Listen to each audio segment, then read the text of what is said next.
కాకినాడ జిల్లా జగ్గంపేట నియోజకవర్గం కిల్లంపూడి మండలం భూపాలపట్నం గ్రామంలో జరిగినటువంటి కాకర అప్పారావు హత్య కేసును అయితే ఇప్పుడైతే పోలీసులు పక్కన దీనిపై మీడియా సమావేశం నిర్వహించారు. అలాగే నిందితులను కూడా పట్టుకున్నారు. కానీ దీనిపై మళ్ళీ అనుమానాలు ఉన్నాయంటూ కూడా ఇప్పటికే జిల్లా ఎస్పీని కూడా బాధితులు అలాగే దళిత సంఘాల నాయకులు కూడా ఈరోజు అయితే ఆశ్రయించినటువంటి పరిస్థితి ఉంది. అలాగే ఈ యొక్క కాకర అప్పారావు సంబంధించిన కుటుంబ సభ్యులు ఉన్నారు. అసలు ఏం జరిగింది, హత్య ఏ విధంగా జరిగింది, దీనికి బాధ్యులు ఎవరైనా కూడా మరిన్ని విషయాలు తెలుసుకుందాం. చెప్పండి, అప్పారావు ఏమవుతాడు, మీకు ఏం జరిగింది అసలు? అప్పారావు మా అన్నయ్య అండి. మా అన్నయ్యకి ఊళ్ళో కొంచెం అనుకోకుండా చిన్న చిన్న క్లాసెస్ ఉన్నాయండి. వాళ్ళు ఎప్పటి నుంచో మా అన్నయ్య మీద నిఘా పెట్టేవారండి. అంటే మా అన్నయ్య ఒకడే ఇంటి దగ్గర ఉంటాడు, నేను రాజమండ్రిలో ఉంటాను. మా అన్నయ్య పెద్దాపురం ఉంటాడు, చిన్న పెద్దాపురం ఉంటాడు. మా పెద్ద అన్నయ్య మామూలుగా ఈ దళిత నాయకులతో అందరితో కలిసి బయటకు వెళ్ళి ఉద్యమాలు చేసి ఇంటికి వచ్చేస్తుంటే మాకు ఊళ్ళో ఎలాంటి శత్రుత్వం అలాంటి ఏం పెట్టుకోడండి. ఒక చిన్న చిన్న క్లాసెస్ అంటే ఊళ్ళో రాజకీయపరంగా అవి ఉంటే తప్ప వేరే వ్యక్తిగతంగా ఎవరితో ఉండవండి. అలాంటి వాళ్ళు రాజకీయపరంగా మా అన్నయ్య ఆలకెళ్ళి అడ్డుపడుతుందని చెప్పి మా అన్నయ్యని ఎలాగైనా తప్పించాలని చూసి కరెక్ట్ టైం చూసి ఆ కాశీబాబు గారు వాళ్ళ యొక్క కారు డ్రైవర్ అయిన రాజు కోళ్ళ రాజు వాళ్ళ తమ్ముడు మరియు కొంతమంది అనుచరులతో మా అన్నయ్య ఎక్కడ ఏ టైంకి అయితే వస్తాడో ఆ టైం చూసుకుని ఎవరు లేని సమయంలో కరెక్ట్గా 10:30 ఆ టైంకి వాళ్ళు మొత్తం రౌండప్ చేసి కరెక్ట్గా దాడి చేయించి చంపించేశారండి. దీని వెనకాల మాత్రం మాకు తెలిసిన విషయం ఏంటంటే కాశీబాబు గారి దగ్గర నుంచి చేయించారు. ఆయనకి ఎదురుకుంటూ వెళ్తున్నారు, ఆయనకి వ్యతిరేకంగా ఉన్నారు, ఆయన మాట అంగీకరించాలని చెప్పి కాశీబాబు గారు వాళ్ళ యొక్క కారు డ్రైవర్ అయిన రాజుబాబు మరియు వాళ్ళ తమ్ముడు కోల నాగేశ్వర్తో కొంతమంది వాళ్ళ స్నేహితులతో కలిసి సరైన సమయం చూసి మా అన్నయ్యతో ఎవరు లేని సమయం చూసి అక్కడ చంపించేశారండి. దీన్ని చంపించేసింది ఎలాగుంటే కనుక ఈ కేసు కూడా మేము ఎన్ని విధాలుగా పెడుతున్నా కానీ ఈ పోలీసులు యొక్క రాజకీయ నాయకుల యొక్క ఇన్ఫ్లుయెన్స్ యూజ్ చేసుకునే వాళ్ళు పోలీసులు కూడా సరిగా ఇందులో ఇన్వాల్వ్ అవ్వట్లేదండి. తెలిసి తెలియనట్టు మాకేంటి అన్నట్టు కొంచెం బాగా నెగ్లెక్ట్ చేసి లేజీగా ఉన్నారండి. దీనికి అందరికీ వెనకాల పొలిటికల్ పవర్ అయితే ఖచ్చితంగా ఉందని చెప్పగలను మేము. అంటే ఏ పార్టీలో తిరుగుతుంటారు? ఇప్పుడు జరిగినటువంటి ఎవరు ఉన్నారు పార్టీలకు సంబంధించిన వాళ్ళు? మేమైతే ఫస్ట్ నుంచి కూడా వైఎస్ఆర్సీపీ అండి. మాకు వైఎస్ఆర్సీపీ పార్టీ తప్పితే మాకు వేరే పార్టీకి వెళ్ళండి. మేము వాళ్ళు పక్క టీడీపీ అండి. మా ఊళ్ళో కూడా ఎక్కువగా కొంచెం టీడీపీ బలం ఎక్కువ ఉంటుందండి. ఇంకా వాళ్ళందరూ కుమ్మక్కయ్యి మొత్తానికి మా అన్నయ్యతో ఎవరు లేని సమయం చూసి వాళ్ళు మంచి పగడ ప్లానింగ్ చేసుకుని రోడ్లు కూడా చంపించేశారండి. మీ అన్నయ్యకి ఎంతమంది పిల్లలు ఉన్నారు, వాళ్ళ పరిస్థితి ఏంటి, మీ అన్నయ్య ఏం చేస్తున్నారు, ఆర్థికంగా ఎటువంటి పని చేసుకునేవాడు? మా అన్నయ్య గతంలో వెల్డింగ్ పని చేసేవాడండి. అన్న కొంచెం స్పార్క్ ఎక్కువైపోయి కళ్ళు కొంచెం డ్యామేజ్ అయ్యి వెల్డింగ్ పని పక్కన పెట్టేయండి, హెల్త్ పరంగా పక్కన పెట్టేసి కొంచెం నార్మల్ తిరుగుతాడండి. ఎవరితో మా ఊడికి అలాంటి శత్రుత్వం లేదండి. మా అన్నయ్య పెళ్లి కాలేదండి. మా అన్నయ్య పెళ్లి కాలేదు. నన్ను పోషించేది, నాకు ఆర్థికంగా అన్ని విధాలుగా సహాయం చేసేది మా అన్నయ్య అండి. నేను కొంచెం ఏమన్నా రూమ్ రెంట్లు కట్టుకోవాలన్నా పోనీ బుక్స్ ఎన్నుకున్న అన్నయ్యలు కూడా మా అన్నయ్య డబ్బులు అమ్మిందండి. ఇప్పుడు అలాంటి అన్నయ్యని కూడా లేకుండా చేస్తారండి. నాకంటూ ఎవరు లేకుండా ఒంటరిని అయిపోయింది. అంటే ఎటువంటి కక్షలు, అంటే వాళ్ళకి మీకు ఎటువంటి విభేదాలు ఉన్నాయా? అంతగా అసలు ఏం జరిగింది అనుకుంటున్నారు?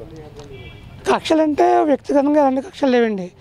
అంటే రాజకీయపరంగా వాళ్ళు వేరే పార్టీ, మేము వేరే పార్టీ అంతే అండి. అంటే ఎలక్షన్ టైంలో కొంచెం మేము ఇటువైపు ఉంటాం, వాళ్ళు అటువైపు ఉంటారు.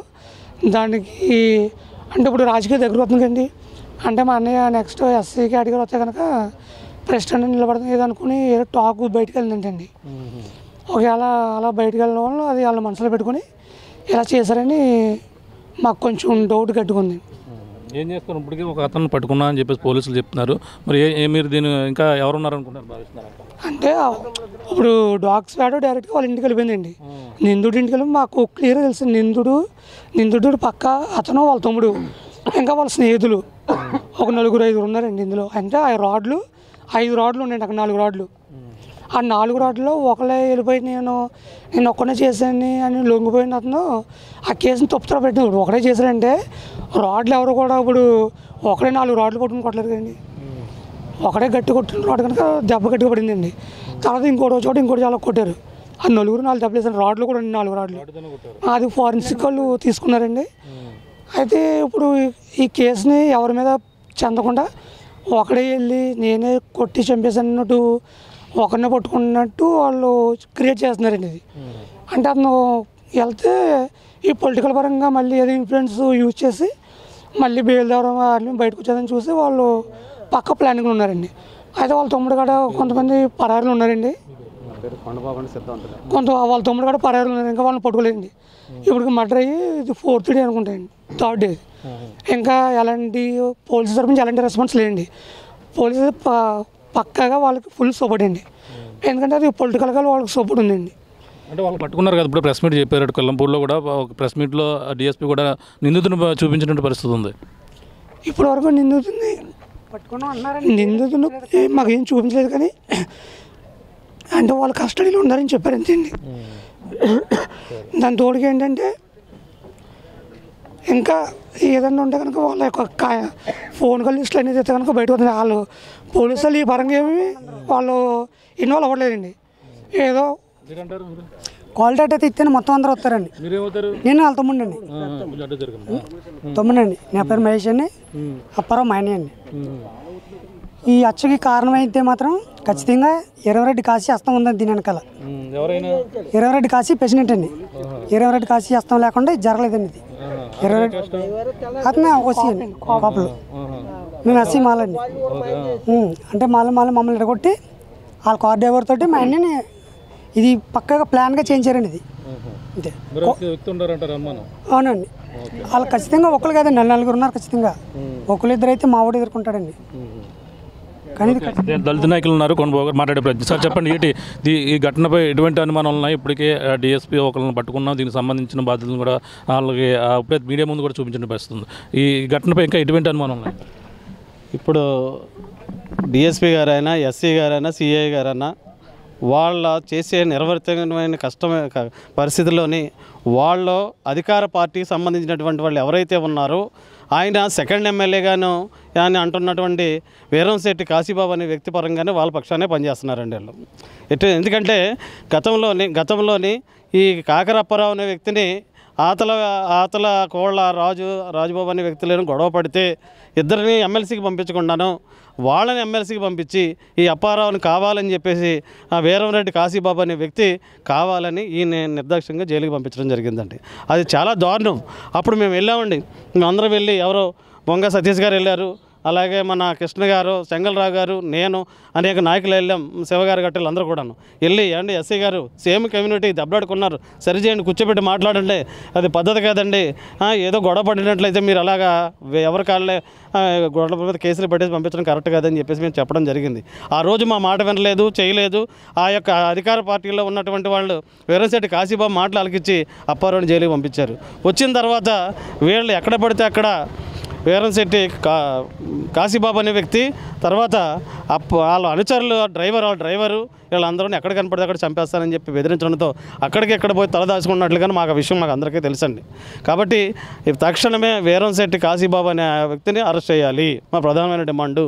అదే ఎస్ఐ గారి గొడవల కారణమైన ఎందుకని చెప్తున్నానంటే, గతంలో మేము చెప్పాము చాలాసార్లు, పలుమార్లు నా ప్రాణహాని ఉందని చెప్పినా కూడా ఎస్ఐ గారు పట్టించుకోలేదు. అదేవిధంగా ఎస్ఐ గారు కావాలనే 11 గంటలకి ఆయనకి హత్య జరిగిందని తెలుసుంటే 3 గంటలకి ఎఫ్ఐఆర్ వేశారు. ఈయన ఏం దగ్గర రిపోర్ట్ తీసుకోవడం అంటే 5 గంటలు తీసుకున్నారు. ఇదన్నీ ఒక పథకం ప్రకారంగా చేస్తారని చెప్పి మా అనుమానం. కాబట్టి కాల్ డేటా తీసుకుని ఎవరైతే ముద్దాయిలు ఉన్నారో వాళ్ళందరినీ కూడా అరెస్ట్ చేయాలనేది మా ప్రథమ డిమాండ్. అందులోకి మేము ఇచ్చిన కంప్లైంట్, అదే చనిపోయినటువంటి వాళ్ళ సోదరుడు ఇచ్చిన కంప్లైంట్ మేరకు వీరంశెట్టి కాశీబాబు అనే వ్యక్తిని వెంటనే అదుపులో తీసుకోవాలని ప్రధానమైన మా డిమాండ్ అండి. ఇప్పుడు ఎస్పీకి ఏం కలిశారు, మా కలెక్టర్ కూడా కలిశారు, కలెక్టర్ గారు కలవడం జరిగిందండి. మన కలెక్టర్ గారు ఏమన్నారంటే, ఇప్పుడు జరిగిన సంఘటన అంతా నా దృష్టికి వచ్చింది, నేను వాళ్ళ కాల్ డేటా తీపిస్తాను, ఎవరైనా సరే వాళ్ళ కాల్ డేటాలో కానీ ఇతర రిపోర్టు ప్రకారం ఏమన్నా సరే ముందు అరెస్ట్ చేయించి వాళ్ళని జైల్లో కూర్చోబెడతారని చెప్పడం జరిగింది. అదేవిధంగా బాధితులు ఎవరైతే ఉన్నారో వాళ్ళకి ఉద్యోగం కూడా వేయిస్తానని చెప్పేసి కలెక్టర్ గారు హామీ ఇవ్వడం జరిగింది. చెప్పండి, ఈ భూపాలపట్నం ఘటన ఎలా చూడాలి? అసలు అతను పార్టీలు కక్షల నేపథ్యంలో జరిగిందా, లేదంటే వ్యక్తిగత కక్షల నేపథ్యంలో జరిగిందా? ఇది పార్టీ కక్షల నేపథ్యంలోనే జరిగిందండి. ఎందుకంటే అతను దళిత నాయకుడిగా ఉన్నా వైఎస్ఆర్సీపీలో ఉన్నాడని తెలిసింది మాకుని. అంటే మాతో దళిత నాయకుడిగానే తిరిగాడు. అయితే మేమందరూ కూడా ఎస్సీ రిజర్వేషన్ కానీ వస్తే సర్పంచ్గా ఉండాలని మేమందరూ కూడా ప్రపోజల్ చేయడం, ఆ మాదిరిగానే గ్రామాల్లో అందరినీ కూడా సమస్యల మీద స్పందించడంతో ఈ కాసింబాబు ఎవరైతే ఉన్నాడో ఈడు ముదురుతున్నాడు, ఈయన ఏదో రకంగా ఈ మట్టు పెట్టాలని గతంలోనే అతని మీద దాడి చేయించారు. ఆ విషయంపై మేము ఎస్ఐ గారితో కంప్లైంట్ ఇచ్చాం. కానీ ఈయన్నే సబ్ జైలుకి పంపించారు. కానీ ఆ కాసింబాబు అండదండలు చూసి ముఖ్యంగా ఇందులో ఈ యొక్క హత్యలో ప్రధాన కోణం ఏంటంటే రాజకీయం వెళ్తుంది. దీని వెనకాల మన ఎవరు జ్యోతుల్ నెహ్రూ గారు ఈ యొక్క డ్రామాని అంతా ఆడిస్తున్నారు. జ్యోతుల్ నెహ్రూ గారు ప్రమేయంతోనే పోలీసులు కూడా ఈ కేసుని తప్పుదారి పెడుతున్నారు. మేము ఈ మీడియా ముందు సందర్భంగా చేస్తున్నాం, అయ్యా జ్యోతుల్ నెహ్రూ గారు, మరి దళితులకే మరి మీరు చిచ్చు పెట్టి చంపించి మీరు ఇలాంటి చోద్యం చూడడం అది మంచి పద్ధతి కాదు. ఒక నియోజకవర్గం ఎమ్మెల్యే అయ్యి ఉండి మీరు అలాంటి ముద్దాయిలకి సపోర్ట్ చేయడం ఎంత మాత్రం కాదు. మీరు ఆ యొక్క కాసింబాబుని అరెస్ట్ చేయించే విధంగా, ఈ యొక్క కుటుంబానికి న్యాయం చేసే విధంగా మీరు చేయాలని మేము కోరుతున్నాం. ఈ ప్రజా సంఘాల తరపు నుంచి కాకర్ల అప్పారావు కుటుంబానికి న్యాయం జరిగేంత వరకు కూడా మేము పోరాడతాం. మా పార్టీ తరపు నుంచి జడా శ్రావణ్ కుమార్ గారు కూడా రిట్ పిటిషన్ వేయడం కూడా సిద్ధంగా ఉన్నాం. చెప్పండి, ఈ ఘటన ఎలా చూడాలనుకుంటున్నారు? ఇది ఖచ్చితంగా దళితులనే చులకన భావంతో వీరంరెడ్డి కాసుబాబు అనే వ్యక్తి దళితపేటలోనే గ్రూపుల్ని ఏర్పాటు చేసి ఒక గ్రూపు తనకు అనుకూలంగా పెట్టుకొని తన కారు డ్రైవర్తో దీన్ని చంపించాడు. మరి ఇది చాలా దురదృష్టకరం. మరి రాష్ట్ర వ్యాప్తంగా కూడా జిల్లా వ్యాప్తంగా కూడా ఇలాంటి దాడులు తరచుగా జరుగుతూ ఉన్నాయి. వీటిని ప్రభుత్వం దీనిపైన ఒక ప్రత్యేకమైన ఎంక్వైరీ చేయాలని డిమాండ్ చేస్తున్నాం. ఈ కేసుని మరి దళితుల మీద దాడి జరిగిన కోణంలో కాకుండా ఎంటైర్ దళిత సమాజం మీద జరిగిన దాడిలా కనిపిస్తూ ఉంది. ఎందుకంటే రేపు రాబోయే ఎన్నికల్లో ఇతను ఖచ్చితంగా ఎస్సీ రిజర్వేషన్ అయితే పోటీ చేయాలన్న ఆలోచన ఎప్పుడొచ్చిందో ఆ ఆలోచనని మొగ్గలోనే తుంచేయాలన్న ఉద్దేశంతో ఇతనికి బెదిరింపులు కూడా వచ్చాయి. ఆ బెదిరింపులు లొంగకపోవడంతో తన అనుచరుడైనట్టు తన కారుకి డ్రైవర్ అయిన దళితుడు మరో దళితుడితో ఒక పథకం ప్రకారం దీన్ని చేయించారు. దీని వెనకాల మరి ఆ ప్రాంతంలో ఉన్నటువంటి అగ్రకులానికి చెందిన వ్యక్తి ఉన్నాడని చెప్పి మాకు ఆ ప్రాంతంలో మీ ఫ్యాక్ట్ ఫైండింగ్ వెళ్ళినప్పుడు తెలిసింది. అతని మీద చర్యలు తీసుకోవాలి. దీని ఒక ప్రత్యేకమైన అధికారితో దీన్ని సమగ్రంగా విచారణ జరిపించి దోషులపై చర్యలు తీసుకోవాలని, ఈ వీరబాబుని ఎస్సీ ఎస్టీ పీఓటీ యాక్ట్ ప్రకారం అరెస్ట్ చేయాలని ఈ సందర్భంగా జిల్లా కలెక్టర్ని కలిసి డిమాండ్ చేస్తాం. భవిష్యత్తులో ఇంకా మధ్యాహ్నం మళ్ళా ఎస్పీ గారిని కలవాలనుకుంటున్నాం. కలిసిన తర్వాత మా రాష్ట్ర నాయకులు సలహాలు సూచనల మేరకు మరి భవిష్యత్ కార్యాచరణ అనేది మేము ప్రకటించడం జరుగుతుంది. చెప్పండి, ఈ ఘటన మరి ఏ విధంగా అనుకుంటున్నారు? అసలు ఫిర్యాదు చేయడం జరిగింది, ఏమనుకుంటున్నారు? కాకినాడ జిల్లాలో కూటమి ప్రభుత్వం అధికారంలోకి వచ్చిన తర్వాత ఇది 3వ సంఘటన. అదే మాదిరిగా వేట్లపాలెంలో జరిగింది, కిల్లంపూడి మండలంలో జరిగింది. కిల్లంపూడి మండలంలో భూపాలపట్నంలో ఉన్నటువంటి దళితపేట కేవలం ఒక ఎస్సీపేట. ఆ ఊరికి ఆయుపట్టు లాంటిది. ఆ ఊరికి సర్పంచ్కి ఎన్ని కావాలంటే ఆ గ్రామంలో ఉన్నటువంటి దళితపేట ముఖ్యమైనది. అందులోకి మొన్న జరిగిన ఎలక్షన్లో కేవలం 25 ఓట్లు మాత్రమే వాళ్ళు సంపాదించుకున్నారు. ఆ 25 ఓట్లు కూడా కేవలం ఇతని వల్లే ఇంకా ఎక్కువ రావాల్సి ఉంది, రాలేదని చెప్పేసి కక్షపూరితంగా ఇతను చంపేయడం అనేది చాలా దారుణమైన సంఘటన. దీనికి మేము మా యొక్క డిమాండ్ ఏంటంటే, మాకు ఇప్పుడున్న ఐఓ మీద మాకు నమ్మకం లేదు. వెంటనే మరి ఎస్పీ గారు, కలెక్టర్ గారు ఐఓని, స్పెషల్ ఆఫీసర్ని ఎవరినైనా సరే, ఒక ఆర్డీఓ ర్యాంకు ఉన్న ఆఫీసర్ని ఎవరో ఒక ఐఓని మార్చి మాకు ఐఓకి మన స్పెషల్ ఆఫీసర్ని ఇవ్వాలని చెప్పేసి మేము ప్రధానమైన డిమాండ్ చేస్తున్నాము. అలాగే దీనికి కారణమైన వీరారెడ్డి కాసుబాబు మీద అట్రాసిటీ నమోదు చేయాలి. అతన్ని ఇమీడియట్గా అదుపులోకి తీసుకోవాలి. వాళ్ళ యొక్క కాల్ డేటాని అతని కాల్ డేటాని ఈ యొక్క పోలీసుల యొక్క కాల్ డేటాని మొత్తం కూడా తీసి మరి విచారణ జరిపించాలని చెప్పేసి మేము ప్రధానమైన డిమాండ్గా చెప్తా ఉన్నాం. ఇంకా బాడీ అంత్యక్రియలు కూడా జరగలేదు. ఈ రోజుకి మూడు రోజులు దాటుతుంది. ఇంకా బాడీ మార్చిలోనే ఉన్నది. ఇంత దౌర్భాగ్యమైన మరి ప్రభుత్వం మరి చోద్యం చూస్తుంది. దళితుల మధ్య దళితులనే కొట్టుకుని చచ్చిపోయేలాగా చేస్తుందని చెప్పేసి సందర్భంగా తెలియజేస్తూ, మరి ఎలాంటి చర్యలకు పాల్పడితే రాష్ట్ర వ్యాప్తంగా పెద్ద ఎత్తున ఉద్యమం చేస్తామని చెప్పేసి సందర్భంగా తెలియజేస్తున్నాం. Thank you. పరిస్థితి ఇప్పుడు ఏదైతే కిల్లంపూడి మండలం భూపాలపట్నం గ్రామంలో జరిగినటువంటి ఘటనపై అందరూ కూడా ఈ యొక్క దళిత సంఘాలన్నీ కూడా మండిపడుతున్నారు. ఈ రోజు అయితే జిల్లా ఎస్పీని కూడా కలిసేందుకు జరిగిన ఘటనపై పూర్తి విచారణ చేపట్టాలని కూడా చెప్పుకొస్తున్నారు. పక్కన దీనికి సంబంధించినటువంటి కొల్లా రాజుబాబు అనే ఒక వ్యక్తిని కూడా ఇప్పుడు అదుపులో తీసుకున్నట్టుగా ఇప్పుడు ఈ మీడియా ముఖంగా కూడా డిఎస్పీ కూడా వివరించారు. కానీ దీనికి సంబంధించిన ఇంకా వెనకాల అగ్రవర్ణానికి చెందిన ఒక వ్యక్తి ఉన్నారు, అతనిపై కూడా పూర్తి విచారణ చేపట్టాలి. ఇది కేవలం రాజకీయ కక్షల్లోని అలాగే గ్రామంలో జరుగుతున్నటువంటి ఆధిపత్య పోరులోని ఇదంతా జరిగింది కాబట్టి ఈ యొక్క పార్టీలు ప్రమేయంతోనే ఇదంతా జరిగింది. అలాగే ఇప్పుడు ఉన్నటువంటి ఎవరైతే ఉన్నారో చనిపోయినటువంటి అప్పారావుకి అయితే కుటుంబానికి న్యాయం జరగాలంటూ కూడా వీళ్ళందరూ కూడా ఈరోజు జిల్లా ఎస్పీని కలిసి ఇప్పుడు సంబంధించినటువంటి ఏదైతే దానికి సంబంధించిన పిఎం కూడా పూర్తి కాలేదు, వాళ్ళకి అంత్యక్రియలు కూడా పూర్తి కాలేదు, పూర్తిగా న్యాయం జరిగే వరకు కూడా మేమంతా కూడా పోరాడతామంటూ అలాగే ఈ వెనక ఉన్న వారు ఎవరైనా సరే వాళ్ళపై చర్యలు తీసుకునేంత వరకు దీని పూర్తి విచారణ చేపట్టాలంటూ కూడా దళిత నాయకులతో పాటు కుటుంబ సభ్యులు కూడా కోరుతున్న పరిస్థితి ప్రధానంగా ఉందని చెప్పాలి. ఇది కూడా తాజా పరిస్థితి. కెమెరా అనిల్తో ప్రకాశ్ RTV కాకినాడ నుంచి. Local to global news at your finger tips. మీ చేతిలో ఒక ఆయుధం. డౌన్లోడ్ రా TV app. Media legend Ravi Prakash is back.